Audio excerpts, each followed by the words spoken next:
بسم الله أعوذ بالله السميع العليم من الشيطان الرجيم. بسم الله والصلاة والسلام على رسول الله على من لا نبي بعده. إن الحمد لله نحمده ونستعينه ونستغفره ونعوذ بالله من شرور أنفسنا ومن سيئات أعمالنا.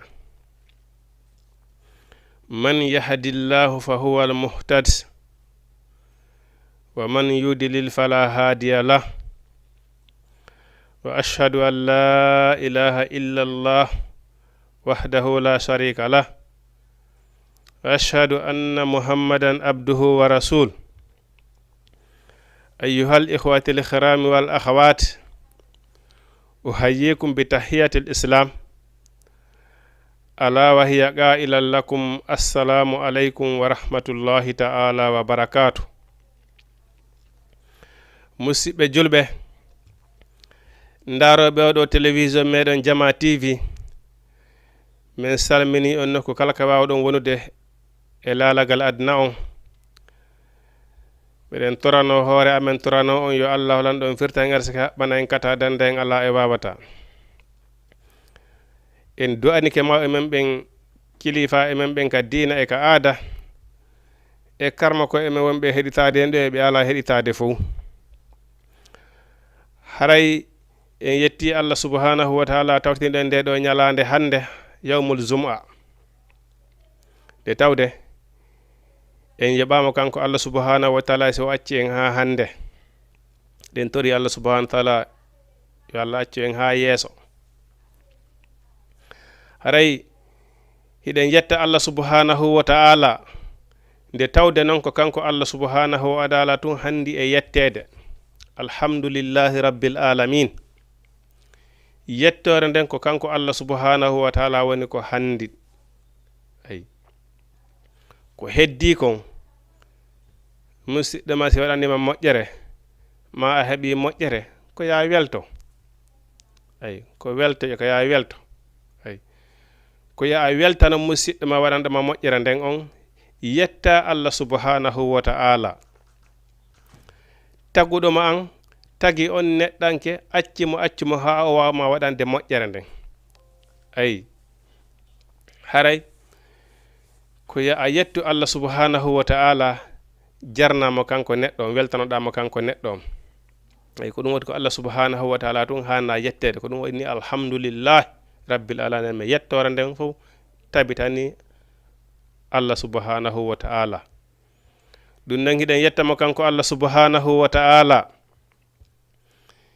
hiɗen seedito oɗo nelano meɗen Muhammadu sallallahu alayhi wa sallama ko Allah subhanahu wa ta'ala woni ko nelimo, nelirmo diina gonga. e hi kadi kanko Allah subhanahu wa ta'ala yo ittu hujja e hoore makko. ko waɗi noon yawmal qiyama neɗɗo nangoyte wara o darne yeeso Allah subhanahu wa ta'ala oyna Allah subhanahu wa ta'ala accana. ay piiji ɗin noon fop ala ko ɓurata tuusude Allah subhanahu wa ta'ala yawmal qiyama nde neɗɗo on daroy yeeso Allah subhanahu wa ta'ala hara hemo bonni bonnere ko naɓata ko yiyete jahannama. o fewtirta ɗon Allah subhanahu wa ta'ala o wi Allah accanan mi andano. ay haray a tuusi ko enen pullo fota ko wiyeten kon a memi wadere anden. a waɗon ya andu haray a memi wadere Allah subhanahu wa ta'ala nden. ko ɗum ɗon o ɓuri ɗum ɗon tikkinoyaymo nden ñande. ko ɗum waɗi si ɓe inni ñande janngo sewtoyama ka dargal pansan dargal jama on darike. ko ɗum waɗi ɓe inni yimɓe ɓen daroto ɗon ha hoɓɓe fubbo e lakkere muɗum. sabe haray Allah subhanahu wa ta'ala hino reeni tagore nden ko faala ko yo Allah subhanahu wa ta'ala yaafoɓe ko argo inna Allah accam men min andano. e pourtale ɗum wawata wonde tawata haɗum no tikkini Allah subhanahu wa ta'ala. hiɗen andi ari hadiseje sellude ko ɗon yeeɓe ma poyto ha ɓe yaha ka baba adama ɓe wiya adama he torana men joomi maɗa ay o wiya subhanallahi mi suusata allah subhanahu wa taala hino yamirnolan hunde wotere mi yeddi mi sanki sona sabu ɗum honnum ka wino adama wata ñaamu leggal ngal ay ya adama ya adama uskun anta wa zawjaka fil janna wa kula minha haythu shi'tuma wala taqraba hadhihi shajarata fatakuna min az-zalimina nde allah subhanahu wa taala tagi baba meɗen adama o tagi kadi hawwaw nde tawde ɗen pegi ɗin jeena e sappo allah subhanahu wa taala tagali gotum ko gorun e deyum woni ko taga ay hay leɗɗe ɗen ɗe leɗɗe ɗe yeton ko gore e deye woodi hay ɗan ndiyan ɗan yeton hino saƴa ɗe duule ko ngoyre e deyere woodi la ay malaika ɓen ko so malaikajo soggo ndiyan ɗan ko so soggi o tappi ndiyan ɗan mana ko sa gore nden e nder nden fotti o après ndiyan ɗan ɗan saƴa ay piji ɗin fof ko goral e deyal nde allah subhanahu wa taala tagi baba adama o wi uskun anta wa zawjaka fil janna an e ɓengu ma naate ka aljanna ɗo fa hulu minha haysu si'tuma ay ka aljanna ɗo ñaame ɗo kala ka faala ɗon kala ko yiɗon ɗo ñaame on toganaka o inni ngal ɗo leggal gotal petti wala taqraba haji shajarata ngal ɗo leggal noon wota on ɓatto ngal fes ay ɗum ɗon holli honnum e jaka neɗɗanke ko allah subhanahu wa taala ko yiɗima o ko yiɗima haray hino woodi ko to ngamma allah subhanahu wa taala taggi hen o addi hen aduna ɗo mais o akkitirali en n'importe quoi en tant que julɗo bon min mi waɗay komi faala mi yahay komi faala mi ñaamay komi faala komi faala mi waɗata non ɗum ko majjere noon par ce que allah subhanahu wa taala inni mi tagi on mi addi on aduna mi accirali on mere ay mo kala e moɗon no mari hattode ay julɗo kala no mari hattode no woodi ko diina ma kan permitama ya waɗu malaika ɓen e ɗuɗude mo kala no mari niveau hay goto susata feƴƴude niveau mum ngon seydina jibril ndo arno o ƴetti nelaɗo mamadou sallallah alih w sallam e naɓugol mo ko asamaw ndo yawno ha o hewtoy ɓe suti ka rabbu samawati wal ardi o wino mouhammad a min noon ko ɗo mi haɗata mouhammadou sallah sallam wi ɓayɓe hewti ka baytil maqdis o wi min on ko ɗo mi haɗata mouhammadou in addalan ha ɗo accalan mi yiyali allah suba joomi an nelanɗo langon seydina jibril wi mouhammadou menen malaika ɓen fof hay goto e amen ala sina hino mari hattode no mari ñiɓirde sa feƴƴiɗon tun ko allah subhanahu wa taala inita feƴƴuɗon sa feƴƴiɗon tun a taaji rewa sa ƴetti mbusum poore a okki e nder yiite ay kono julɗo kay hiɗan do a darde hoorema anda piji ɗi allah subhanahu wa taala teruma ɗin ay kala ko allah subhanahu wa taala wi ɗo an a julɗo a hana wadde ɗum ɗo anda e yo e jaka sa waɗi ɗum ɗo koko seydina jibril wino ɗo kon kala feƴƴuɗo place ko allah subhanahu wa taala yimo ɗo ya andu haray on tigi tayi raywa mbusum yiite ay ko ɗum waɗi so inni atta hutu khasiruna bewinoɗi jiɗin hiɗi ɗuuɗi ko kala ka puusuma yeddugol allah subhanahu wa ta'ala haray ɗum ɗon woni ɗum ɗon nde woni seytanere ma nde woni bewinima joni on dare baba meɗen adama ko sabu hunde wotere petti sanctioni mo ay sabu ko Allah subhanahu wa ta'ala wota o memo leggal ngal ton taw ñaamu leggal ngal o ñaami ngal ɗon ɗum ɗum woni sanction waɗana sanction tawi hande kadi hari kaka alijanna o taga ko ɗon o wonata ɓiɓɓe adama enen en fopp meɗen sen jibbinanema kaka alijanna jibbinteno ɗen kono inna allaha fa'alun lima turidu allah subhanahu wa ta'ala koko faala kon waɗata ɓay tun hari o décidi o keryayi aduna on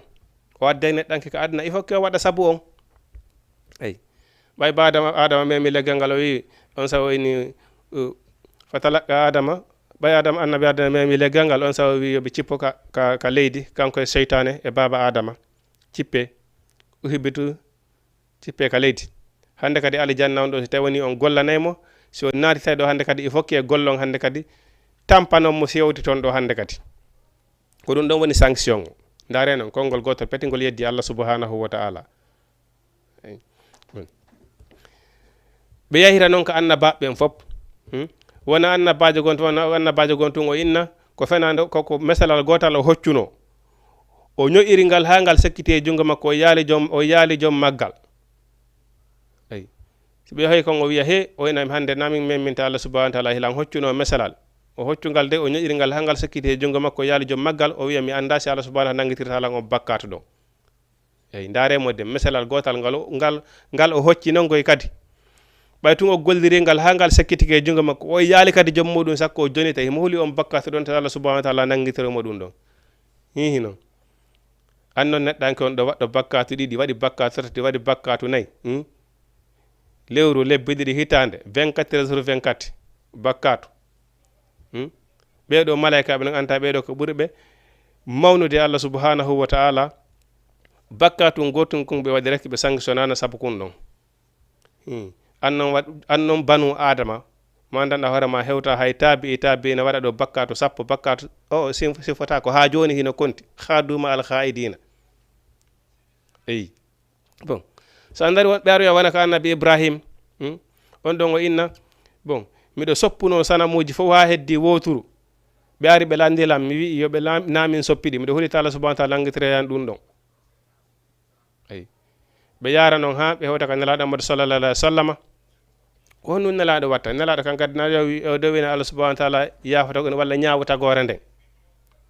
o daro o innayi mo sujjude mo sujjande Allah yo sujju Allah subhanahu wa ta'ala ena Muhammadu ɓanto dewal ala hande ay hande dewal ala ko maliki yamuddine hande ko yoɓede joddi golle woodi ay dewal lanni toro ko faalaɗa kon Muhammadu sallallahu alaihi wasallam o ena ñawata gore nden mo kala hetta place mum ay bon on say noon ñawore nden nde fuɗɗo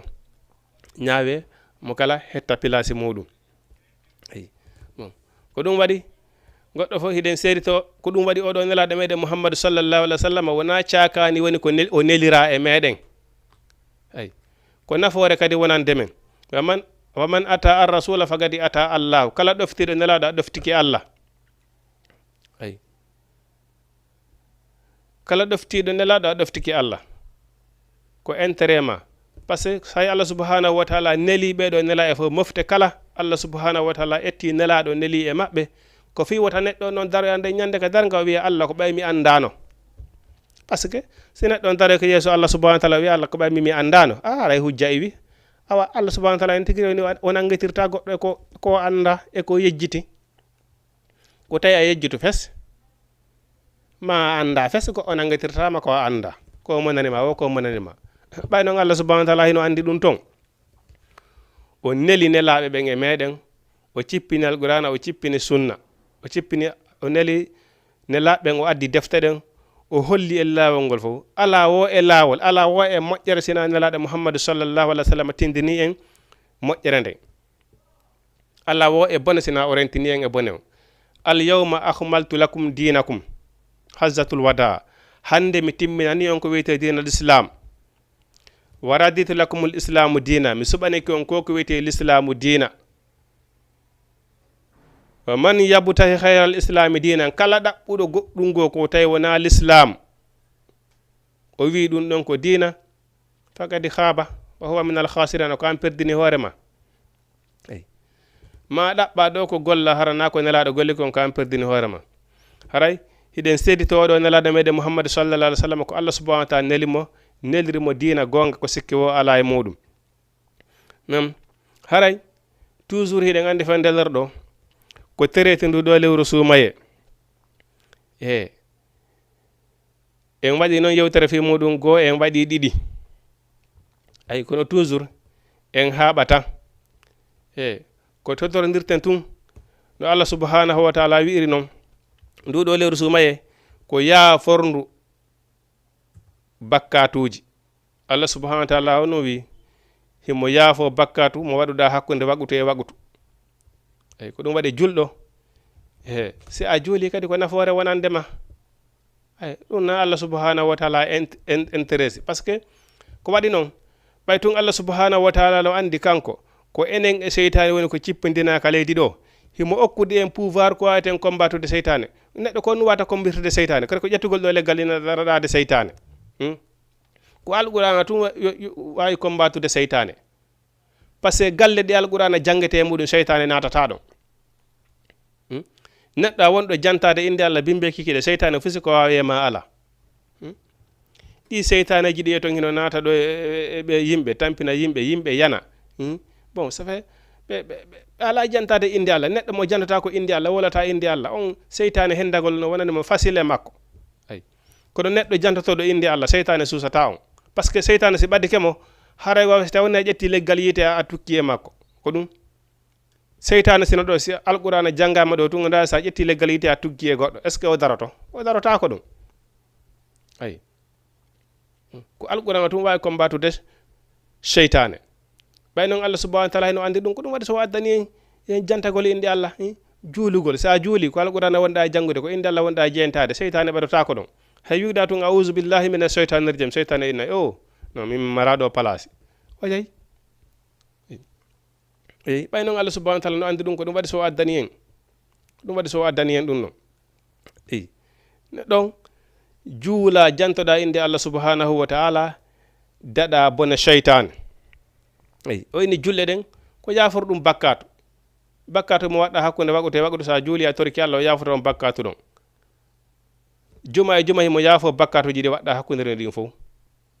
suumaye ha e suumaye himo yaafo bakkatuji ɗi waɗɗa ɗon ɗin fof eyi bon ɗum ɗo fof ko yurmede wonandema kanko Allah subhanahu wa ta'ala yilti e hoore ko neline laɓɓen kon fof o itti hujja fof o inni ya ibadi asrafu ala anfusihim hey ko onon yo jiyaɓe an yawɓe ha uni e bakkatuji mutika nder bakkatuji ton tole hebbinirɓe bakkatu ha mutinere ton o inni fatubu tuube inna allaha yaghfiru dhunuba jami'a min Allah subhanahu wa ta'ala mi yafata bakkatuji ɗin ko ɗi mawni won sina hara on sirka nan ko ɗum ɗon to woni mi yafata o kafudurgol lan e goɗɗo goo Allah ɓe ɗiɗo a heɓi goɗɗo goo mo compariɗa comme Allah subhanahu wa ta'ala ko ɗum ɗon woni o yafatako ay bon e warugol wonki e hoore teware pas si a wari wonki e hoore teware Allah subhanahu wa ta'ala yafatako ɗum ɗon amaraka tuba ha yafoɗa ɗum ɗon ha o yafoma e ƴaggangol nene e baaba sabu Allah subhanahu wa ta'ala o wi rewela min Allah ɗoftoɗon nene e baaba ridul walidaini ridullahi mbelaye nene e baaba hino weltina Allah subhanahu wa ta'ala ay ko waɗi noon a mara joddi ɓeɗo ay a mara ko yoɓa nene ma walla bamma a mara ɗum parce que soñja ko ɓe soñji ha an kadi wawanɗa hoore ma kon ha gaynanɗa hoore ma kon yaɓutugol ɓe ɗum wela fi dey ɓeɗe jogoɓe ɗum yewa fi no woodi koye rodata e goɗɗo goo tawata har ko wakkilɗa ko wakkiliɗa yoɓɓutugol mo welata fi ko ɗum waɗi joddi nene e baba katrabi nene neɗɗon o maraka itta yoɓa ɗum eyi ko ɗiɗo tum woni o yafatako o wi so neɗɗon kadi sa woni ƴagganowo nene e bamma o yafatako eyi o yafatako ɗum si nene ma e bamma tikkanima tun tawi koye hoore ko Allah yiɗi yarliɓe tikkanima haray a tikkini Allah subhanahu wa ta'ala ay amma noon si tawini ko ɓe tikkanman kon wona exemple ɗo joni par ce que goɗɗo hino jokka ɗo joni ko moƴƴi ɓay ɗum kadi hino woodi e piiji ɗin hino heewi bon hiɗa janga ɗo joni yaha ka famille ma tawa mawɓen ɓe yiɗa dina l'islam ɓe fonka ko wiyete dina l'islam ɓe considéra tawa si a inni dina l'islam marsa ka galle ton ko ɓe immo contre ma bon amma si ko ɗum ɗon noon haray na ya ɗofta ɗo nde sabu Allah subhanahu wa ta'ala wini ko ya ɗoftoɓe en tant que ɓe yamirallama yeddugol Allah amma si ko yeddugol Allah subhanahu wa ta'ala ɓe yamirma ɗum wota ɗofto sabu an wo nene mawo ba mawo ko min woni place moɗon ñande janggo ka an woni ruttorde mo on fof ñande janggo eyi par ce que ko yawma yafirul mar'u min akhihi wa ummihi wa abihi wa sahibatihi wa banihi li kulli mrin minhum yawma idhin sa'anun yukhnihi ñande darga yawma yafirul mar'u min akhihi ko ñande goɗɗo dogoyta nene goto mum wa ummihi doga baba ma ay wa sahibatihi e kala wondiɓe ma copain ɓe ma ɓe wonduno adnada bimbi immode kikiɗe ko onon ay sa yehi ɓe ñande lakara mo kala mon harano waɗa paɗal ay nde ñande mo kala mon no mari fiyake yonayɗo ɗum ay hay nalaɗo Muhammadu sallallahu alaihi wasallam do wi ɗo yo andude honte woni place makko on hay sonna e makko ɓen o anditoyta ay o wi balance on addama si pesama ɗo yo andu honto hikkori o wata andutude goɗɗo awa dargal kadi ko noon nene e hittude baba e hittude on yiddoya ñande dargal si hewtoyama ɗon nene ma ara daro yeeso ma walla bamma hara andiratamo ɓiɗɗo ma ara daro yeeso ma a andiratamo par ce que nde ñande haraymo kala no mari fiyake yonayɗo ɗum sikki pullo fota inni wo a ketanama mbama mban hino jaawi yaha ñippoyamba goɗɗo go ay ko ɗum waɗi alamate ko ɗum waɗi fiyake dargal ko hunde andanɗa hino hawni ko ɗum ɗo tum woni Allah subhanahu wa ta'ala woni yafatako bon haray nduɗo lewru suumaye l'essentiel on ko yi en hooriri sabu Allah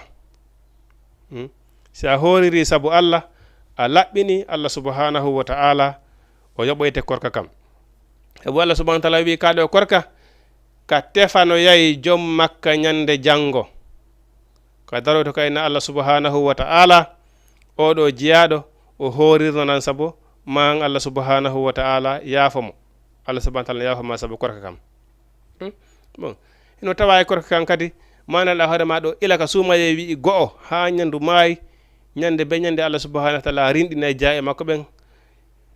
o nunomaɓe ɓeɗo ko natoɓe alijanna ay o rinɗina e jamma kala jaa e makko ɓen o yina ɓeɗo ko natoɓe alijanna ay suumaye ko andanɗa hoore maɗa mana si a ho kadi e waɗugol kadi moƴƴereji ko woni e mayru kom sabu sina suumaye si tawi woni a waɗi moƴƴere hun gotum ko sappo windete kono siko suumaye sa waɗi moƴƴere hun gotum duubulte ha wona 1000 ay ko ɗum noon waɗi siɗen tinnade e suumaye e fi hon ɗum e fi Allah subhanahu wa ta'ala kadi la allakum fi tun onon tattaquna yon hulu Allah ya ayyuhallazina hay ko onon yo amanu gonɗinɓe kutiba alaykum siyam farlama e mon korka kama kutiba allazina min qablikum la allakum tattaquna fi on ha tun hulon Allah subhanahu wa ta'ala ni wata horu wata ñaamo balle capantati ko min Allah subhanahu wa ta'ala yanrima ɗum asa miɗo wayinde ɓay Allah subhanahu wa ta'ala na wondema oy woni ɓene ɓay Allah subhanahu wa ta'ala renala ma si mi ñaamidi o na fi wondema kon ɗum bon mi suuɗo mi ñaama mi holli mi hulatamo kanko Allah subhanahu wa ta'ala taguɗo lan addi aduna on on godinoɗo lan fewde komi alano addi lan aduna timminani lan tere ɗen fop mi wonɗo e fofude hendu makko ndum akkude lan e hoore leydi makko ni hande ni simo faala o ƴettitay wonki hunganku yeri misika ala zaratin ay hande simo faala o nawninela mi waalo hara ko woni o ko goɗɗo hara hay ndiyan sintere ndiyan sina Allah sina goɗɗo wallila mi wawata ɗum ɗon fof himo wawi kono ɗum ɗon fof himo acci ɗon mo sellinde lan e warteran hilan ƴawde joddalan waɗude komi faala o wi lebbi 11 o ñaama rolirɗo hoorana neɗɗo on daro wiya jamais hoorata ay o acca ma ɗon par ce que kanko hawja inna rabbaka la bil mirsadi Allah subhanahu wa ta'ala innima ka rompoyen nga rewruɗa o garurɗa e Allah subhanahu wa ta'ala on yiiday ay bon joni noon neɗɗo on en tant que ɓay tun hiɗa hooli ɓay kanko hiɗa hooli Allah subhanahu wa ta'ala bon horuɗo laɓɓini korka kan mo hoora laɓɓini Allah subhanahu wa ta'ala himo andi oɗa ko fi la Allah kum tattaquna ko yo andu ko hombo hulatamo e ko hombo woni hulatamo ay himo andi ko hombo woni hulatamo e ko hombo woni hulatamo ko ɗum waɗi so waɗi korka la Allah kum fi tew noon tattaquna yon hulu ha enede modi o Allah subhanahu wa ta'ala wiɗo mi horu pelletti himo rewdilan o jeɓake fiyan ay siɗa faala on mbay baafe jeeɗiɗi suddaɗa sumuɗa sa ñaami Allah subhanahu wa ta'ala hino andi ay la ya'lamu fil ghaibi shay'un Allah subhanahu wa ta'ala kanko e hunde woni ko suuɗota ko mo ala ay ko ha hulon Allah ay ha hulon Allah ay la Allah kun tattaquna par ce que ngol kulol Allah e jewtino ñande ko ngol ɗon woni diplo natirɗum alijanna ko diplo natirɗo alijanna on noon wata zawadu fa inna khayra zadi attaqwa yooɓe Allah subhanahu wa ta'ala inni ko ɓuri moƴƴude e jooɓaari ko kulol Allah ngol tum woni ko nafata jommu ay par ce que siɗa hula Allah hay waɗugol banu adama ɗimmo ma haray hiɗa huli par ce que ko Allah subhanahu wa ta'ala hulata par ce que Allah subhanahu wa ta'ala wi bakkatu mo waɗɗa mon kanko Allah subhanahu wa ta'ala yafagol ma ɗum no waɗi facile no wiirnoy onon yo jeeyɓe an hebbinere e bakkato tuube mi yaafo on inna la yaghfiru zunuba jamia kono kay siko Allah subhanahu wa ta'ala bonnuɗa siɗa ara bonnima ɗo duuɓi temedere ɗa bonnude Allah subhanahu wa ta'ala imo wawi yafadema ɗum e nder seconde goto pet par ce que kanko Allah subhanahu wa ta'ala sa tuubi a laɓɓinanima tun lanni o nangitirtama ɗum ko banu adama bonnatamo ɗo yaafinoɗa haldon ɗo o moƴƴini yahoya duuɓi goɗɗum waɗa tun hitande kaari ɗande a waɗanno hunde kaari kera yejjiti mi sikka ɗan hande hitande hunde kaari ɗanni ko wannaɗa lankon ka Allah subhanahu wa ta'ala kanko ala ɗum de l'essentiel non ko bonnuɗama kon wota rutto e ɗum tun wota rutto e mum rek a tawbatu an nadamu ala ma fata alayhi ay Allah yaudu fi zambin fima baqiya min umurihi sarti tububiye ko nisugol konko waɗi kon ɓawo ɗon ne nisuɗa ɓay tun ko tubanɗa ko ɓay a niisi wona ya tuban ha gayna ruttoɗa kadi ko nisuɗa kon hara ya nisali ay ko ya ƴettu décision ɓay tun mi tubani ɗum ɗo hande kadi yo Allah dandam feetere sottugol haqqille koko mi tubani Allah subhanahu wa ta'ala memitata ɗum ɗo hande kadi lanni Allah subhanahu wa ta'ala o nangitirtama ɗum ɗon hande kadi ayi ko ɗum ɗon woni sarti o neɗɗon o laaɓa immorde ɗiɗo bakkatuji ay la Allah kun tattaquna fitun yen hulu Allah ko haw anda ko hombo huli Allah ko ngol ɗo kullol Allah woni ko nafata la Allah kun tattaquna fitun yo on hulu Allah ay ko ɗum waɗi so inni o addiri nduɗo lewru suumaye yen horu e fi yen laaɓo e bakkatuji ɗe ɓayɗen andi neɗɗo kan faljay tun ça fait lewru suumaye ko intérêt men enen o neɗɗanke on gogo o suumaye no wiɗen bakkatuji ma ɗin fof ɗi yaafete ɗi waɗɗa nder hitande den fof suumaye tefane yayi jommum ñande janggo ñande tawi ñande dargal déjà ɓe inni dambugal hino ka ali janna ngal inne rayyan ko horuɓe ɓen tum woni ko natiroyta ngal dambugal ɗon natiroyta ɗon si wona neɗɗo horuɗo baraji ko woni e lewru suumaye kon kontotako ay haray ko noon nduɗo lewru suumaye ko tindinde nge waɗi golle moƴƴere wohino fanɗi huntingol horuɓe waɗugol sadaka wowlugol ko moƴƴi golla ko moƴƴi e katara bi kadi janngugol alqur'anul karim sabu Allah subhanahu wa ta'ala o wi unzila fihi alqur'ana hudan linnas alqur'ana ko nduɗo lewru sumaye woni ko cippi tinnoɗen e oɗo alqur'anul karim haraen feƴƴinali tammen on ka Facebook rek haraen feƴƴinali tammen on yawgol ka ɓuuɓi tun ƴetta hendu ma ñallal ngal fof 24 heures sur 24 walagol tun ɗano la immo si ɓeyti bimbi ɗo sumaye nangguduma ƴettu deftere nden jangga ɗon hayso ko aya gatare hayso ko juju'u goto juju'u ɗiɗi juju'u tati a heeɓi baraji anti ɓeni alifu goto pet sa jangi alifu goto pet ɗamari baraji 10 ay alifu sa wi alif ɗamari baraji 10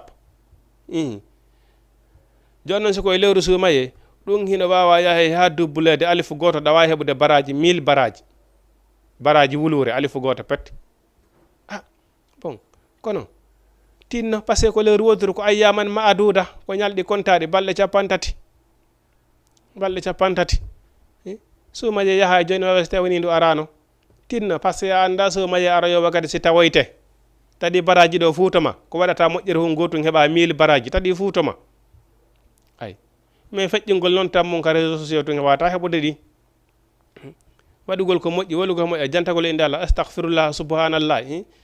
wallitagol ɓe tanƴini hino ɓuuri ɓen mo kala hino woodi mo ɓuuri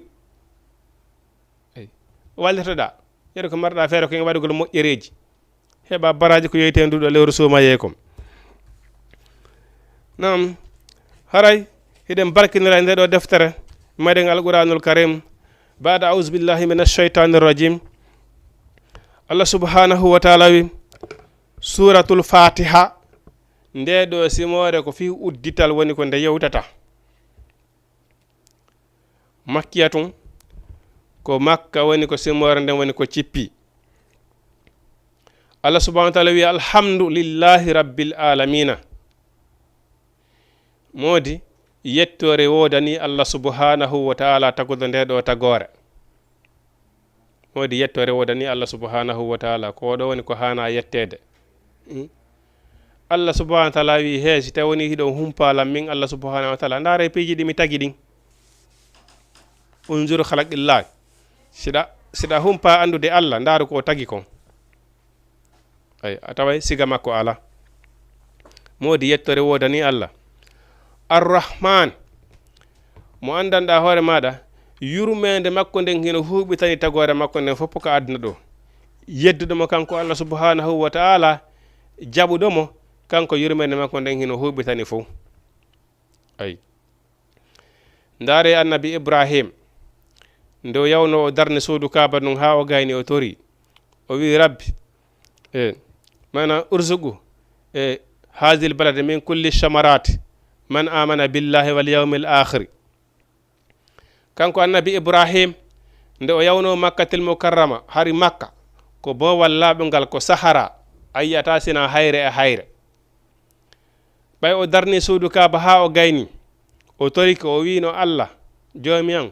o wi yimɓe ndi leydi ɗo makkatil mukarrama okkuɓe dinɗe leɗɗe koɓe ñaama kala tawɗo ɗon ko hino gonɗini Allah subhanahu wa ta'ala hino gonɗini hisi maayi immitoto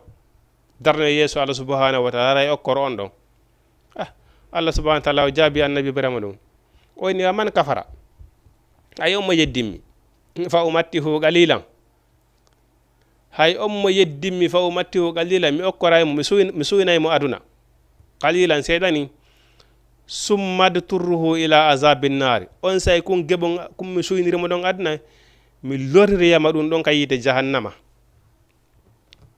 ay ko ɗum waɗi ko ɓuri hewde so goɗɗo woni tun bewɗo yedduɗo Allah subhanahu wa ta'ala Allah jariboraymo jawdi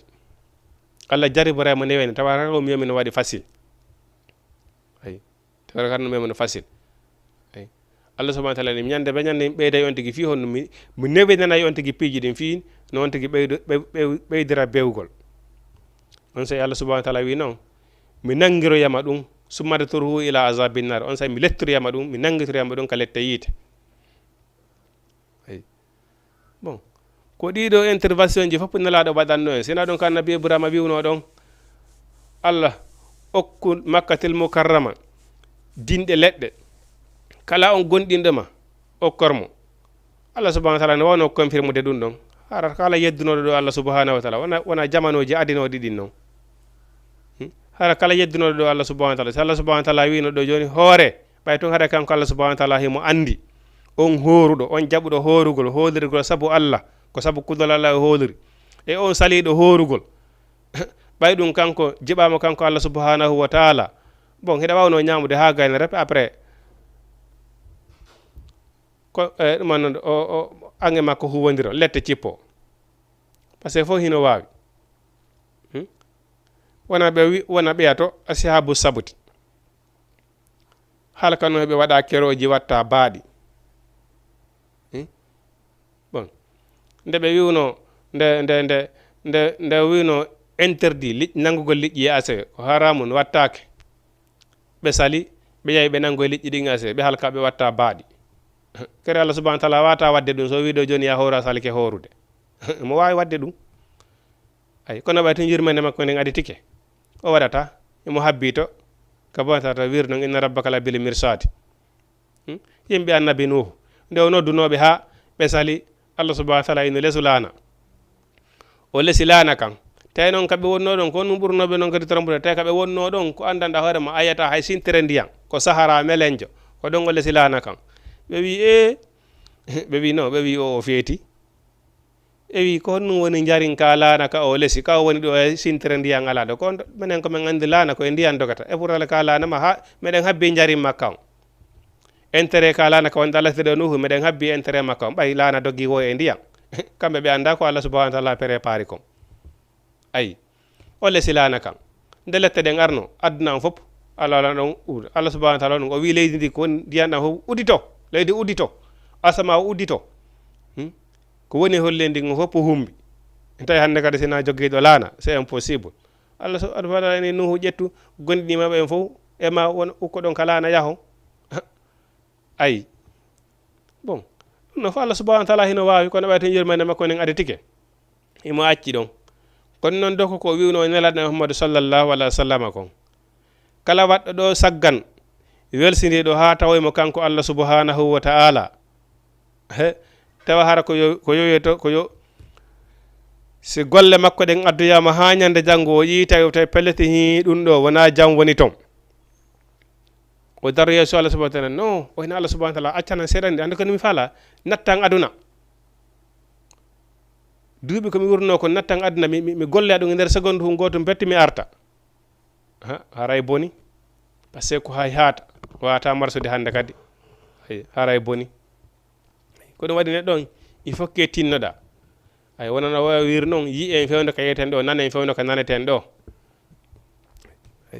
yurmene makko nden ko huɓitande tagore makko nden fopp ka aduna ɗo yedduɗo jaɓuɗomo kanko Allah subhanahu wa ta'ala o nemine fopp ay o nemine fopp inna la yukhliful mi'ad Allah subhanahu wa ta'ala kanko so fodi o firtata ay o wi arrahim lakara to noon ka sare lakara yurmede makko nden ko gondimɓe mo tun kanko Allah subhanahu wa ta'ala ko jaɓuɗo yamiroy Allah subhanahu wa ta'ala tun heɓoyta nema makko on yawmal qiyama hiɗen andi si aljanna on si yimɓe aljanna ɓe naati ha lanni dammuɗi aljanna ɗen fermama yiite ngen kadi waka zalika fermama a taway hakkude yimɓe aljanna ɓe yimɓe yiite ɓen hara hiɓe renidiri wonɓe ka yiite ɓen hiɓe reeni wonɓe ka aljanna ɓen nemaji koɓe waɗana ton ko ɓe wona e neminede ton kon hiɓe reeni wonɓe ka aljanna ɓen kadi no wodi wonɓe no reeni wonɓe ka yiite ɓen ko wona e lettede kon wonano wonirden aduna ɗo ni bon hande ɗo marɓe moyen ɓe andanɗa hoore maɗa si no wodiri woɓɓe ko ɓe andanɗa ora safe si ɓe woni ɗo duuɓi temedere lebbi temedere ɓe ma paaki fi ko wiyete dépense hiɓe mari ko ɓe ñama ha ñande e ma si ɓe faala ɓe gollata hande kadi koɓe feƴƴi tum ɓe waalo ɓe gollata si ɓe faala ay no wodiri woɓɓe goo wallahi si ɓe soƴƴi hare ɓe jiɓi koɓe hirtora ay ko ɗen fof meɗen hiɗen kawlede ɗo hiɗen circulde ɗo ay mo kala men no andi programme yagono mo kala no jokki haaji muɗum lakara kadi ko noon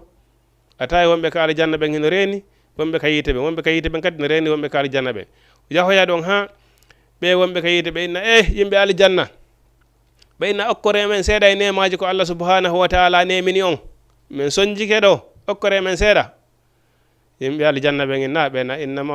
inna Allah harramahu ala nar Allah subhanahu wa ta'ala harmini ɗinne maggiɗo e hoore yimɓe yiite ɓen ɗum ɗo harminama e dow moɗon on memata ay ko ɗum woni arrahim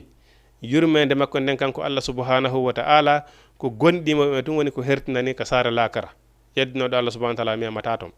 lakara ɗo noon aduna ɗo noon bon yeddi Allah jaɓi Allah bo kala waɗa ko faala ay ko ɗum waɗi so inni o okkay aduna mo o yiɗi e mo yiɗa lakara noon o okkata sina mo yiɗi ay maliki ko kanko woni lanɗo yawmi dini ñalande joddi golle ay ko ɗum waɗi so fi laamuji hino piireɗo no waɗe gordo gardare waridire ko min laamoto kaari laamota ko min laamoto ay ñande lakara si daroyama Allah subhanahu wa ta'ala wiya ko hombo woni lanɗo hay goto suusuɗo ɓantuɗo hondu wiya ko min woni lanɗo ala ko waɗi noon laamu ko fitinagoy laaɓu no hulmini e joni si tawi exemple si a laami ko ɗo 20 ans par ce que en tant que lanɗo président ko laamiɗa tamma on ho a landitoroyte par ce que ko responsable par ce que hiɗa haani moƴƴinde sa yii ko bonata ko an haani moƴƴingol ina woodi ɗo piiji goo déjà eyi ko lamɓe men woni ala en wallitade par ce que karma koɓɓen hino jooɗa karma koɓɓen hino waajade hino wowlude no haɗude ko boni hino yamira ko moƴƴi kono si tawno hara laamu ngu dari hande kutta kuttu inni hunde kaari hande si laamu ngu darike inni interdit debbo wattagol ɗo no wattori wo yalta debbo interdit debbo koye wattano debbo hane wattorda noon yalta et puis kadi gorko kadi no wodi no hani wattorde par ce que enen rewɓe kadi enen wura ɓen kadi no wodi hande bonateur ji ɗi wonde e waɗude e andanɗa hoore maɗa wona bonateur julɗo hande so laamu ngon dari keɗo joni wi interdit wallahi janggo kala mo yiɗaɗa tawa hino comportement julɗo ay e goɗɗi go par ce que hiɓe andi on ɗon si tawni ɓe yeddi ton himo mari pouvoir daragol e o rewnete laawol ngol mais kadam ko jonko wawi ko yottingol pour le faut tani o salli ko nela ko neddingol amara droit yawgol nanga yeɓe gaccide ɓe na obligatoirement yahon juuloyon hay nelaɗo amadou sallah sallam o wiwa ma ala rasuli illa al balagh la ikraha fi dini fawaki nelaɗo sina o yottingol forcé ala ka dina ay déjà kanko Allah subhanahu wa ta'ala si a forçama golli dina kan alanamo intérêt kanko Allah subhanahu wa ta'ala sabuna ko welata Allah subhanahu wa ta'ala ko hombi Allah subhanahu wa ta'ala weltanoy to nyande jango ko yu'minuna bil khaybi ko ben gondimbe mo jabi mo e tawde be yaali mo be anda ko woni Allah be meeda mo yi'ude be anda ko wete aljanna be anda ko wete yite kono hibi andi do Allah hino wodi bayna kambe tagi hoore mabbe addi ka hoore leydi do ay be jabi Allah subhanahu wa ta'ala ko be do Allah subhanahu wa ta'ala buri yidode nyande jango o jaba be sabu ko be gondinnomo be yaalimo kon parce que si a forsama a hori ara dum arana Allah subhanahu wa ta'ala intérêt kanko dum alana mo intérêt ay si a forsama a juuli dum ala intérêt dum jettata ka Allah subhanahu wa ta'ala ay ala sansi ko goldirgol sabu Allah ay goldirgol sabu Allah ay maliki kanko woni lando yawmi diini nyalande joddi golle kanko ni nyalande joddi golle ko dum wadi kala laamiɗo Allah subhanahu wa ta'ala landitoroy on tigi kala ko feƴƴi e laamu makko ngon tan makko fof Allah subhanahu wa ta'ala landitoroy to on tigi joni noon ɗum hino fuɗɗi ka laamu dow dow ha memi ka laamu leylehu par ce que mo kala no mari ko laami lanɗo on sino laami pays on an kadi hiɗa laami ɓe guure ma nden chef de quartier o hino laami ministre hino laami mo kala hino woodi ka laami joni noon kullukum ra'in wa kullukum mas'ulun an ra'ihatihi mo kala e moɗon hino halfina mo kala no woodi ko Allah subhanahu wa ta'ala halfini ay parce que ɓen guure ma nden an kadi a dowa darade responsabilité mayre sa yi ɓiɓɓe ma ɓen ko ni fallirada ɓe woniri lanɗon wata arde na ɓiɓɓe ma ɓen obligataire ko ni wonirta ay ko ɗum waɗi si nelaɗo maaki ɓiɗɗo kala heɓete e hoore diina l'islam ko nene makko wa ba makko wattamo al yahuda walla an nasara Allah subhanahu wa ta'ala wi neyreɓi e mum ɓen andingol ɓe andinon ɓe nelaɗo Allah Muhammad sallallahu alaihi wasallam mais sa addina mbiɗo ma on adna ɗo tawi wona ko gandal an nasara jannuɗa mo andinali mo Allah andinali mo nelaɗo ko woni responsabilité makko ko lanɗon ko président woni responsabilité makko kam woni responsabilité makko par ce que na président o arta jananama ɓiɓɓe ma ɓen ay na wartama janana ɓiɓɓe ma ɓen ko ɗum Allah subhanahu wa ta'ala ni qu anfusakum wa ahlikum nara dande hoore mon dandum ɓe guure mon nden yiite ay par ce que an babajo on ko rewɗa ɗo Allah o ko rewɗa ɗo Allah si a wonadi sa ƴetta disposition fi ɓe guure ma nden a natoyta aljanna accaɓe ay a ƴettay responsabilité ɓe guure ma nden na noon an fewnata la tahdi man ahabbta wallahu yahdi man yasau Allah subhanahu wa ta'ala hay nelaɗo wi nelaɗo hey a fewnata on mo yiɗuɗa wano Abu Lahab en Abul Muttalib en ɓe fof ko bappiraɓe nelaɗo ay nelaɗo suni fi ɓe o suni fi maɓɓe ha ko tawata ko jiyaɓe e makko ɓe sali gonɗinde Allah subhanahu wa ta'ala Allah subhanahu wa ta'ala ni nelaɗo a tampina hoorema par ce que a fewnata on mo yiɗuɗa ko Allah woni fewnowo ay kono ɓe guure man nen ko ya waɗu sababu jannaɓe dina l'islam ko andirɗe mawɓe meɓen kon ko tawɗen kon jannaɓe ɓe guure man nden dina l'islam hollaɓe ko Allah woni ko Allah hana rewede andinaɓe ko nelaɗo woni nelaɗo maɓɓe ko nelaɗo woni ko jokkete andinaɓe dina l'islam ko raɓɓinɗingol bon ɓawo noon nde andinɗaɓe dina l'islam siɓe salike an on hujja itti e hoorema wonano wirde ni Allah subhanahu wa ta'ala say o neli nelaɓen o addi defte ko fi yo ittu hujja hoore makko par ce que fi hon am baba jon sina do nyande jonga fakkito yay yahoygal alijanna hasibeɗa fakkute alijanna tum ɓi eɓen ɓe ngure ma nde ara daro yeeso ma ɓi eɓe rew eɓen fof ala daro malaika ɓe ginna ko nun sakkani on ɗo ɓen menen rewɓe ginna menen ko wonno modi amen ka aduna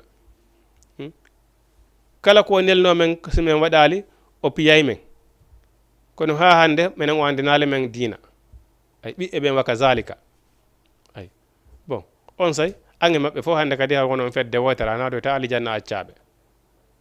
ay bon si tawi woni noon a wakkilike andiniɓe diinal islamu ɓe jaɓali han on a itti hujjange hoorema wona annabi nuhu e ɓiɗɗo mum on noon annabi nuhu o noddano ɓiɗɗo makko on ka diina ha ɓiɗɗo makko on sali kono ɓaylete ɗe gari kono nga wino on ya rabbi huwa ibni huwa min ahali o wi allah e kan ana ko ɓiɗɗo an allah subahana wa taala wi fala taqul ma laysa laka bihi ilmun wota wowlu ka mara gandal ka mara dalil o wona ɓiɗɗo ma par ce que golle man ne wona goote eyi golle maɗen ko golle yimɓe alijanna golle man ko ɗen ko golle yimɓe yiite wona on hunde wotere ko ɗum waɗi enen ko kontuɗen ɗo nene gooto ko iwduɓe reedu wowturu wo woni nene gooto allah subahana wa taala wona ɗum konti allah subahana wa taala kanko ko konti ko homɓe woni jeyduɓe ko homɓe woni famille ko gonɗinɓe allah subhanahu wa taala ɓen ko ɓen woni famille innamal mu'minuna ihwa fa aslihu bayna akhawaykum ko ɗum waɗi goɗɗo fof goɗɗo julɗo kala mo yiwɗa ko ya compare mo comme hoorema ko ya teddimo kono hoorema walla kadi karramuna bani adama julɗo ko nene goɗɗo baba goto ay siɗo hara noon oya ko laggine jeeya oya ko Indonésie jeeya so ɓe woni julɓe haray ko ɓeɗo woni nene goto par ce que ko ɓeɗo hawtoyta ko alijanna ɓeɗo hawtoyta ko alijanna allah ay fi ko en nene goto so golle men wonali golle goote ñande janggo a yaroya to mi yaroya to ayi wata wonde la tajidu qawman yu'minuna billahi wal yawmil akhir yuwaduna man hadallahi wa rasulah a tawata yimɓe gonɗinɓe allah subhanahu wa taala e yimɓe yedduɓe allah subhanahu wa taala hino welda ko ɗum allah subhanahu wa taala inni sa yi julɗo an ka a julɗo so tawi woni ko an e hefera ɓen maridi affaire ko ɓen woni jaatigima immodejore de ko an e maɓɓe allah subhanahu wa taala ne falaysa minallahi sey hara en a contaka ko allah e fus en tant que a julɗo an a maramo welda a maramo huwodira sina kefero tilɓe musidɓe maɓen noon wa man tasabba bi qawmin fa huwa minhum kala nanditiɗo yimɓe a jeyama e maɓɓe la tajidu qawman yu'minuna billahi wal yawmil akhir yuwaduna man hadallaha wa rasula a tawata neɗɗo jaɓuɗo ko allah subhanahu wa taala wi kon e saliɗo ko allah subhanahu wa taala wi kon hina welda o wi ɗon honno walaw kana aba on hay tawni ko baba ma walaw kana ikhwanahum ma hara ko nene goto ma udda reedu woturu par ce que fi honno no an tun ɓay tun hida andi bon ko allah subhanahu wa taala ko innamal mu'minuna ikhwa déjà o wi walaw asiratahum hay si tawni hara ko gorol ma ngol fop si ɓe saliki allah a jaɓi allah subhanahu wa taala on weldata ay la tajidu qawman yu'minuna billahi yawdana man hadallaha wa rasula wata wonde allah subhanahu wa taala kan ko ɗum ko konti ko julɓe ɓen woni nene goto baba goto wona awdiɓe reedu wotrude ay andi ko ɗum waɗi so inni julɗo kala no marani musidɗo ɗimmo mum haqqe bon haqqe enɗanno toon haqqe diina kan kadi hino toon ay haqqe kawtal hino toon ay to ɗum ɗo fof hino toon ay entre julɗo e julɗo mo kala no marani o ya haqqe ay hakkunde kawtal ma kadi hino toon sabuna an e goɗɗo si tawi woni on kawtiri exemple joni an e goɗɗo on kawtiri ɗo joni on kawtiri hara an ka julɗo kanko ko kefeero bon si o nawni a ndaaro yaymo ay ɗum ɗon ko haqqe makko e hoorema ay ko won tun si o maayi a torantako mo yo allah yaafo mo dagantako mo ko toranɗamo yo allah yaafo ma kala piiji mana si o luɓi kamo wona matri o e aduna ɗawawi mo luɓude kankadi mo wawma luɓude ɗawawi mo nafude nafude piide aduna yanko hoy ɗon wawi nafidirde en tant que kawtal e kawtal hay si tawoni hara ko kefeero an ka julɗo parce que ko haqqe kawtal mo kala mo marano haqqe on hawtu ay ko on tun dina haray dina on bokka fusi ɗon a maranamo haqqe o maranama haqqe a fusi parce que on bokka dina ay bon hakkundaden kadi hakke enɗan kadi no ton ay hakke enɗan no ton ay parce que goɗɗo ko ɗum pullo fo tan tawo mo ma ko satti o ko satti mo ma on bogitara mo yeeso ay hakke enɗan kadi no wodi haqqe entre julɗo e julɗo kadi haqqe dina kan ɗum ɗon kadi hino ton ay ko ɗum so inni ko kanko Allah subhanahu wa ta'ala woni maliki lanɗo yawmiddini ñalande joddi golle ay nde ñandata ko Allah subhanahu wa ta'ala mari lanɗo hay goto susta présentere ɗon ɓanta hondu inna ko mi woni lanɗo seydi noon hara ko lanɗo on to ɓureteɗo hulede on manduɗen to on hara ko on o daroyta ko yeeso Allah subhanahu wa ta'ala o ɓanta hondu inna ñande ko mi woni lanɗo hattande ɗum ala ay joni noon o ɗo mo andanɗa hoore ma si daroyama ñande janggo dargal o ɓanti hondu wi ko hombo woni lanɗo lamɓe aduna ɗo dundarankeɓe ɓe anduɗen ɓurateɓe hulerde ɓen ɓen hoore muɗum ala hattanoyde ɓantoyde hondu wiya komin woni lanɗo o wi modi oɗo iyyaka na'budu ko oɗo hana rewede ko wa iyyaka nasta'inu ko oɗo woni ko hana ɗaɓɓirede ballal o wi ihdina fewnu men Allah subhanahu wa ta'ala ashirat e lawol almustaqima fewgol honum din al-islam waman yuridillahu khayran yufaqihu fi din kala mo Allah subhanahu wa ta'ala falana moƴƴere ko din al-islam woni ko faminta on tigi din al-islam ko desoni ihdina sirat al-mustaqima lawol fewgol ngol ko din al-islam siratal lazin harawana lawol ben an amta ay siratal lazina lawol ben an amta be neminda alayhi e dow mudum ay nema honnon nema l'islam islam khairil makhdubi harawana ben be tikkanda ben be tikkanda kambe ko sali be l'islam al yahuda an nasara ay wala dalin harwana ɓe majjinɗa ko mbo ni majjuɓe ko inni ɓe hino rewdi Allah hara janga majjere ɓura ɗum a arifuni qabla an ta'buduni rewelan ko andelan taw ko addi o rewdelan ko ɗum waɗi neɗɗo on kala nga rewruɗa il faut que ko ɗum so karama ko jong inni to al ilmu qabla qawli wal amali bala ndeɗa wawla janngu taw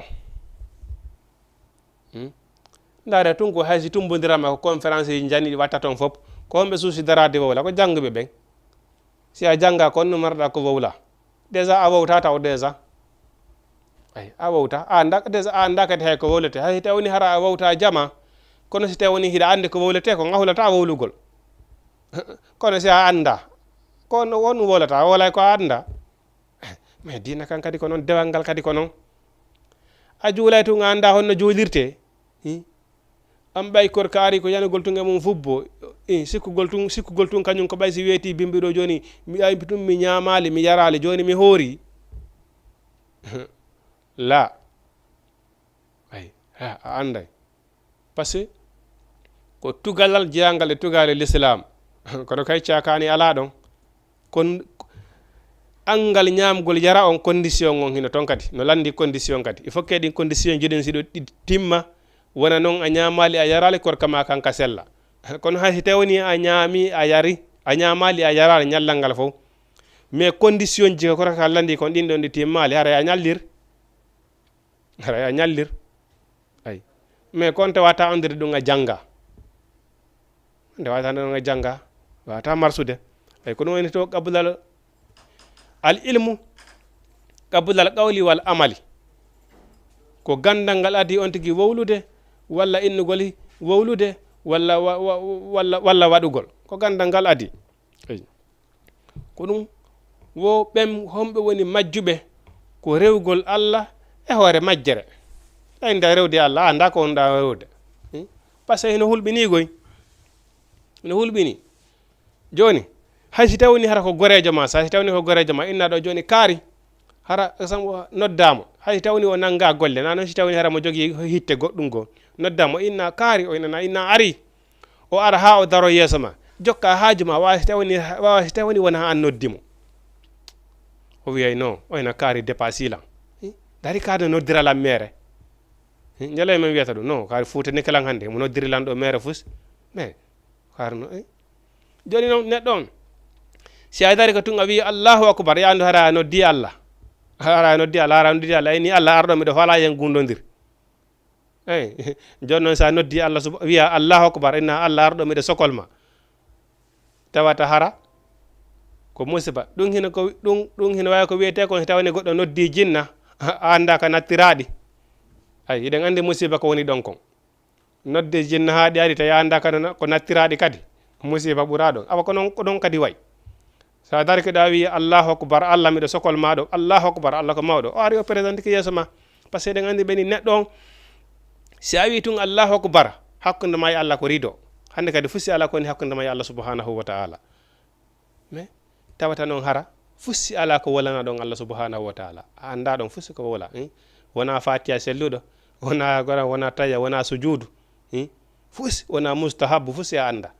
waɗa ɗon subburi buy wande don to nomoɗa allah subhanahu wa ta'ala ko ɓeɗo woni majjuɓe ko ɓe kadi woni ko tikkani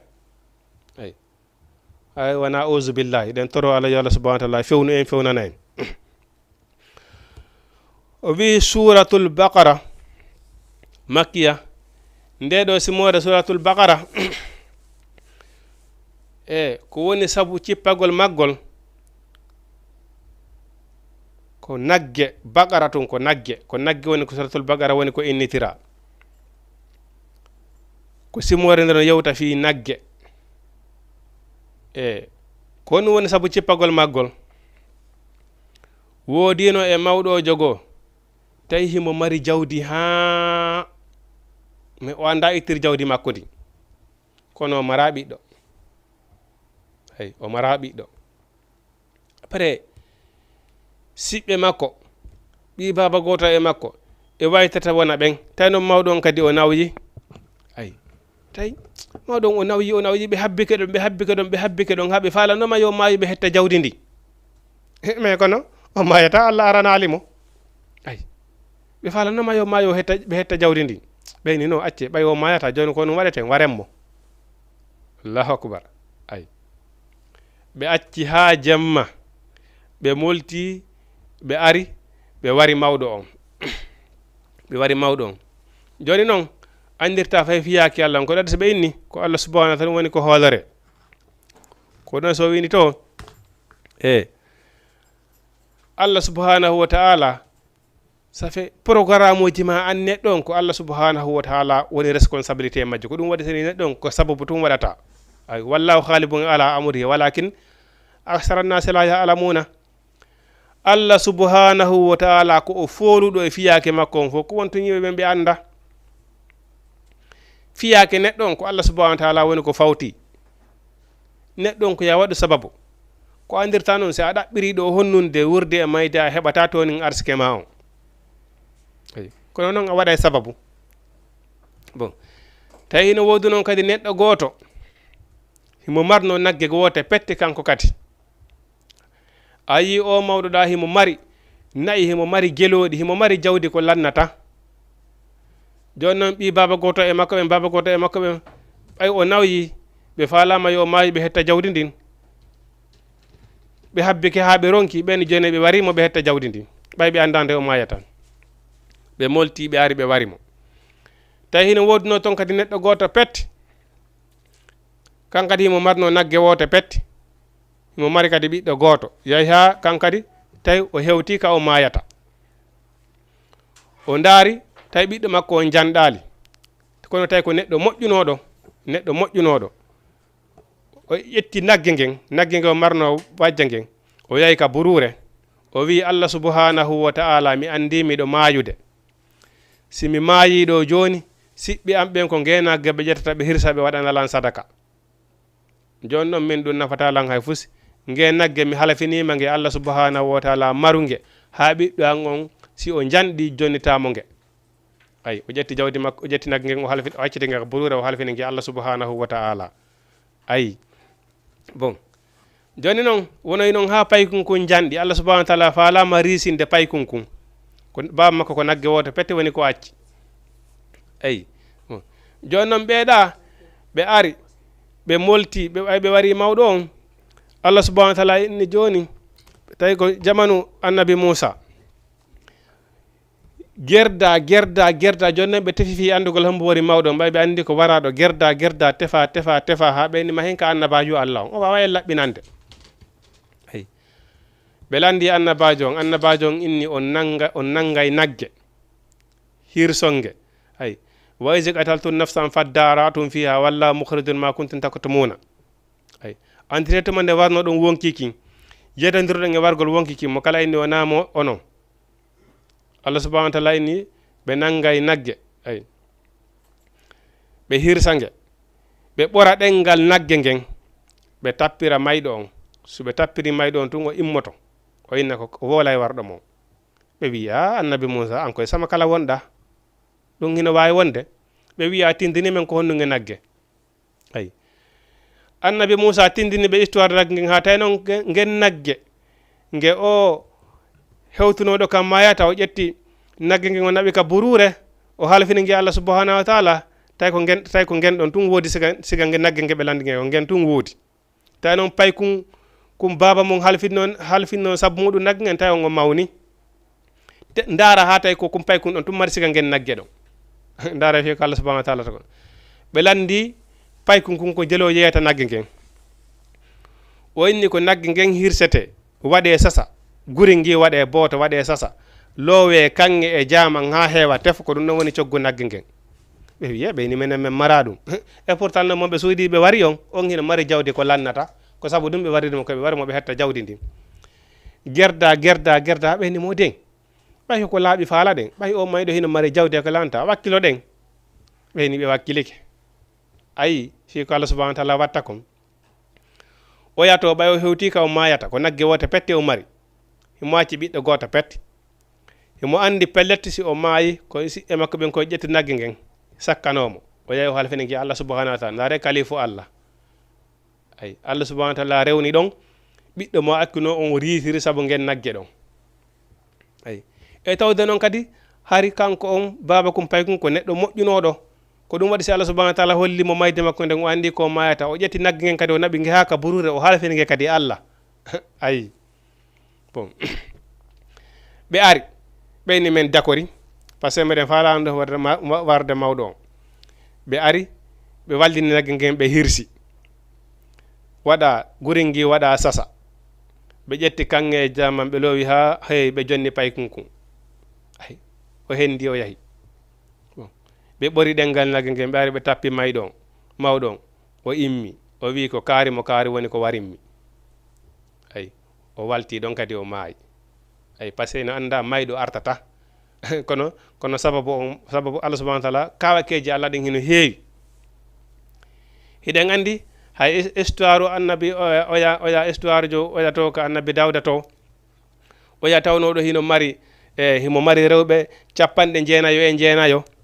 tawi goɗɗo hino ka saare maɓɓe to miskino goto himo mari debbo goto pette kono debbo on hino laaɓa ha ay mais oɗa ko lanɗo himo mari rewɓe 99 o tawi ko hoore ko mari ɓe rewɓe 99 kon fop ɓay tun o yi o debbo oɗa o tawi o hirani on noon kadi tawi noon haade debbo on kadi no labba o ari o wi ko hombo jeeyi o debbo ɓeyni ko kaari woni moodi o wi ko honno mi rewrata ha mi heɓa o ɓeyni ko ɓengu goɗɗo de no wiya ko ɓengu goɗɗo min ganda noon honno rewrata ha ndeɗam kono noon ko ɓengu goɗɗo ayi bon o formi pilan o formi konu o ƴetti jooma moodi on debbo mo o faala o waɗi on hoore drapeau on o janni on drapeau on ayi on yahi ka gere felloya toon heddi toon tawi ko pilan waɗi ko fiwota on artu o felloya toon o heddi toon debbo on ƴawi kengo o ari o jombi debbo on ayi ɓay o waɗi ɗum Allah subhanahu wa ta'ala tikkanimo o wiye o waɗi hunde hawnude Allah subhanahu wa ta'ala neli malayka e makko addi malayka ayi ɓe ari ñawugol mo mais kanko o anda malaika ɓen ɓe ari ɓe mbaadi ɓe wayli mbaadi neɗɗanke ɓe ari ka lanɗo on ɓeyni ene ɓeyni minen ɗo ɓe ari ɓeyni minen ɗo ɗiɗo komin musidɓe ayi ɓeyni minen ɗo komin musidɓe o ɗo hino mari baali 99 min hilan mari baalil gotol petti bon o ari o kalmikelan o jamfikelan e ngil baalilan gotil on ƴettingil o watti e boole makko 99 ɗin kono wiwɗa e ɗum o toñilen kaw to ñallan kanko lanɗon o wi o wi ɗon feƴƴiti ko wiyete toñe kon si tawno hara e nder ɗin 99 ɗon si tawni ɗum o ɓeydantanama ɗon modi wona yo ɗuytane o gayni tañude ñawna tum malaika ɓe moti ɗon ɓe saayi ko jooma haqqil o anditi e jako probléme ko waɗi kon ko ɗum Allah subhanahu wa ta'ala ari ñawugol mo ko ɗum Allah subhanahu wa ta'ala hollindimo o lundi ko waɗi par ce que ko pilan o formi e pourtant le ko ɗimo banu adama ɗimo makko on o wawi suuɗade o forma pilan Allah subhanahu wa ta'ala koyno andi o andi e yo e jaka e ko formiri jihadi o jonni moodi debbo mo o faala on yo yaw lutto e jihadi ko fino hettira debbo on o andi o tooñi bon o juuli o immi o wimo tubandi Allah o woni e juulugol tun tawi ko yeru ko ɓantoto yeru juulugol wo ko yeru tuɓɓagol ndiyan tun yara fiwata wonki makko kin bonu Allah subhanahu wa ta'ala en he a tampi ɓanto landoɗa lan ko faalaɗa kon o wi Allah o wina o wi ko ya newnanan komi faala ko ya newnanan mi yaka qabru makko mi toromo yaafuye Allah subhanahu wa ta'ala ni ɗum hino wawi wonde yaw si a yahi ka qabru makko o inni o yaafike ma min hara mi yaafike min Allah ay ɗum ko hakkunde mon tan par ce que ko bono adama ɗimo ma waɗɗa kanko yo Allah subhanahu wa ta'ala ɓe aadode ɗum o immi o yehi ka qabru may ɗon o hewti o tappi qabru on o wi bo hewti tappi qabru on tun o yaka nder qabru tun o wi ko an hombo ay tawi Allah subhanahu wa ta'ala immintinimo o jooɗike ay o wi ko an hombo o wi ko min kaari o wi o wi ko honnum waɗi onni ko honnum waɗi o wi yemba hiɗa muusi jokkere a jokkilan aduna ton ha mi maayi ko honnum kadi adduma ɗo o wi non o wi hande wona ɗum addilan ko andingol makko mi formirno jihadi mi joni waɗuma hoore bataillon on ko fiya heddeyo toon mi hetta ɓeygu ma ƴawino kengu mi ronimo hande mo ko an ko mi faala noon ko ya yaafolan o wi he mi yi muusuɗo jokkere kono mi yaali sigama a jokkilan aduna ha bonnilan wonki modi accu mi heɓa kami waalo ɗo kadi ko ɗon gorko jaɓi gorko on waali ɗon kadi maayi ay kono kay fiyaki Allah on hino hawni Allah subhanahu wa ta'ala no wawi immintinde mayɗo o wowlinamo mais kono noon wartata aduna hande kadi impossible wata wonude a ɓeeɗa kadi ko noon wonno ko wadduno ɓay ɓe ari ɓe ɓori ngal ɗengal ngal ɓe tappiri mawɗo on o immitino o wi ko kaari mo kaari woni ko warimmi o walti ɗon o maayi par ce que ko preuve wonano e ɗaɓɓede preuve on heɓike ay kanko wara ɗon himo andi warɗo mo ay ɓay ɓe yeddodiro immeni ko kaari mo kaari warimmi après ñawore nden tañña ɗon ko ɗum woni cippagol suratul bagara histoire suratul bagara ko fisimo waɗa fi gen nagge ɗon ay mo Jama TV neɓata noon haray leere men on yoni bon wawa dan 10 minutes 15 minutes te wawi waynodirde hiɗon wawi natude waɗon 206 209 waɗon plus 54 naton ka Jama TV si tawni ne wodi ko wawɗo landade landa ɗon dan 10 minutes inchallah wawa en waynodirde ayi 206 209 plus 54 wawa nadde ka Jama TV dan 10 minutes inchallah wawa en waynodirde ko ɗo waɗi so Allah subhanahu wa ta'ala o wi ba'da bismillahir rahmanir rahim alif lam mim Allahu a'lamu bi muradi ko Allah subhanahu wa ta'ala andi ko fandi e ɗe kalfe mun ɗo tati ko waɗi noon gundoji Allah subhanahu wa ta'ala ɗin hino mawni hino woodi goɗɗi gooɗi o fanki o deƴƴi ɗon o wowlali Allah subhanahu wa ta'ala ka wi wa ma utitum min al ilmi illa qalila on okkaka e gandal si wona seeɗani okka ɗon e gandal ay ko Allah fandi ko woni e ɗe kalfe mum ɗo o wi zalikal kitab nde deftere men ɗo ko ɗum woni alqur'anul karim la rayba fihi sikki wo ala e alqur'anul karim alqur'ana ko kalamullahi ko ɗum waɗi so inni yewtereji ɗin fof ala ko ɓuri moƴƴude ha hewti yewtere Allah ha hewti alqur'anul karim ay yewtereji ɗin ko yewtete kon fof ala yewtere ɓurde e moƴƴude ha hewti alqur'anul karim ko ɗum waɗi si Allah subhanahu wa ta'ala inni wa iza quri alqur'ana isitu fansitu la'allakum turhamun si alqur'ana hino jangede deƴƴite heɗitoɗon alqur'ana par ce que ko daaluye Allah ko waɗi kadi si alqur'ana no jangede no wona Allah subhanahu wa ta'ala wiiri noon si a jangi alqur'ana alifu goto pete mari baraji 10 heɗi ɗon kañum kadi heɓay ɗin baraji ɗon janguɗe heɗiɗo fof heɓay baraji ay nda resigal gon ko ɗum salafana inni si alqur'ana no jangede deƴƴite fankon bude heɗitoɗon ko wargana wona jangede kon sabu no yewtereji ɗin fof e ɗuɗude ala ko yewtere ɓurde moƴƴude ha hewti alqur'anul karim si alqur'ana kadi no jangede si a deƴƴi no heɓirta noon baraji si alqur'ana no jangede kadi sa waɗi ɗon bruit a sonki ko noon kadi heɓirta bakkatu onon kadi heɓirta bakkatu si alqur'ana no jangede tawni a wawata deƴƴude hara immo yaha par ce que sa woli ɗon ko bakkatu windanteɗa ay oyni la rayba fihi sikki wo ala alqur'ana ko waɗi ko daaluye Allah ay hudan alqur'ana ko pewal lil muttaqina wonande huloɓe Allah ɓen ay wonande huloɓe Allah alqur'ana woni ko fewnata dey ay hande si a ndaari joni fewnde lere ɗo ni innama ko suumaye fewnɗo seytane fof hino dumba kono mi tan ini tun ko seytane jinnaji ɗin woni ko dumba seytane no waɗi ɗo seytaneji yimɓe goo ɗi dumbaka goy ɗin ɗon ɗi ronka dumbede ko ɗum waɗi seytane neɗɗanke hino hulɓini seytane neɗɗanke hino hulɓini ɓuri seytane jinna ko waɗi seytaneji jinna ɗin no wirɗe nane noon sa wi auzu billahi mina seytanir rajim seytane kanko o dogi o yahi ay mais neɗɗanke a wiyay ɗo auzu billahi mina seytanir rajim haramo jooɗi ɗon ay ma alqur'ana jange ɗon waage ɗon hara woɓɓe no poole ton ɗumen ha ɓe no famintini ɓe kero on ɓuri ɓe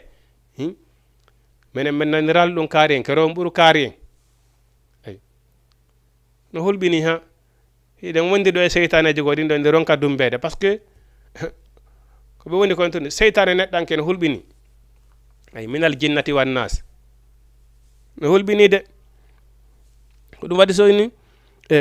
hudan ko nde pewal lil muttaqina ko noon de ko huloɓe Allah ɓen aya on ko yaroya yeeso no woodi ɗo woɓɓe goo andi ko ɗum Allah subhanahu wa ta'ala ni ashaqalayni ko neɗɗanke ko yoruɗo hoore tedda ko ay si a ndaari modien banu adama a wurite ɗo joni e goɗɗo heɓide ɗum mawnide ɗo janɗi don waɗi ɗon ɗi 9 jekke jekke rek ɓeynama hande kaari maayi kaari maayi kaari maayi kaari maayi Allah ka no yurmi hon Allah akbar ara ƴettamo lootamo yaha asuya ngayka uddamo ton ombita leydi e hoore makko ɗon nanga lawol ma arta bimbinde ñande sa yi piiji kon tigi woni wadde kon tawa an kadi pelletiɗa ndi pelleti on siɗɗo ma mo naɓonoɗa ɗon ubboyɗa ɗon an kadi ko hande ko jangga anda kono ɗa ndi pelleti ko ɗon sakkitorta ay ara fuɗɗitoɗa piiji adnayankoye tawni wona an kadi wona ɗon woni sakkitode ma nde ay kono waɗi safi ko neɗɗanke woni yoruɗo hoore ay ko Allah subhanahu wa ta'ala ko assaqalayni neɗɗanke yoru hoore ha ɓurti ko ɗum Allah subhanahu wa ta'ala inni wo neɗɗanke hino satti wonki ɓuri hay kaaje ɗen hay kaaje ɗen hino yankinani Allah subhanahu wa ta'ala mais neɗɗanke on kanko sali yankinanade Allah subhanahu wa ta'ala ko neɗɗanke tum wawi ɗum kaaje ɗen e yorude hino yankinani Allah subhanahu wa ta'ala wa inna min alhijarati lamma yatafazzaru ay wa inna min alhijarati lamma yahbitu min khashyatillahi hino wodde kaaje ɗen ɗi andanɗa hoore maɗa hiɗe tubbude ndiyan hiɗe sinta ndiyan hiɗe wulla sabu kulol Allah hino wodde kaaje ɗen wonɗe yande irto piito ɗum no hoppare ko sabu kulol Allah mais an neɗɗanke on noon ko nder so inni alqur'ana ko wagoto lil muttaqina ko wonande huloɓe Allah ɓen 206 209 plus 54 wawa natude ka jama tv musidɓe wonɓe sifude sino wodi ko landotoɗon e yewite dina meɗen kan landoɗon si tawni koko anduɗen min wawa on andi si tawni kadi mi en anda maren ɗon haajiden e karama koye men ɓen inchallah ɓe wawa en feññinande 206 209 plus 54 ayi neɗɗanke ko yoru ɗum hoore no hawni ha par ce que ko ɗum Allah subhanahu wa taala wi ko tagi kon fop ko neɗɗanke tum wawi darade yeeso makko kanko Allah subhanahu wa taala yeddamo piji ɗo tagi ɗin fof ayi ko ɗum hino hawni ko waɗi so inni alqur'ana e tawde ko daaluye Allah kono alqur'ana waaji ko wonande huloɓe Allah ɓen ɓe hulata Allah ɓen kay si a ƴettiɗo seɗa fa la tuuta ko ɓe wiyata ko seɗa fa la tuuta e ɗo deftere nden hakkitane maɓɓe ala e muɗum komɓe no woni huloɓe Allah allazina yuminuna bil khaybi ko ɓen huloɓe Allah ka wirni ton ay arana hulugol Allah hakkunde jama on ay si koye hakkunde jama on famitina e ɓurmum e moƴƴude ala mais seddi e kañum tun bon waɗay kala ko faala ay na ɗum woni julɗo ittaqullah hay suma kunta ko woni julɗo ɗaɓɓa hulowo Allah ko hulowo Allah nokko kala wo ka woni no hulirta Allah hakkunde jama on siko an tun kadi ko noon hulirta Allah wona hulugol Allah yeeso jama on siko kañum tun hulata Allah siko hakkunde jama on juula siko kañum tun juulata lil muttaqina ko ay allazina yuminuna bil khaybi ko huloɓe Allah ka wirni ton ko ɗon mana an tun ka weddiɗa goto worenama sina Allah subhanahu wa ta'ala ko ɗon andato seɗa hula Allah ko ɗon ɓuroto andade seɗa hula Allah e sa hulata Allah watti ɗon honnum wa yuqimuna salata ɓen ɓe no ñiiɓa e julde ay Allah subhanahu wa ta'ala no heewi ko yewti fi nde julde e alqur'ana ay o wi kadi deweɗen e ɗudde ko nde ɗo julde ɓuri mawnude ko waɗi deweɗen e ɗudde ko nde ɗo julde adoti e vérifiéde ñande janngo si nde julde si nde selli haray piiji ɗin fof newike julde nden si nde moƴƴaali hay hunde ko vérifié wite ala ndaroytaake inna salati kanati alal muminina kitaban mawquta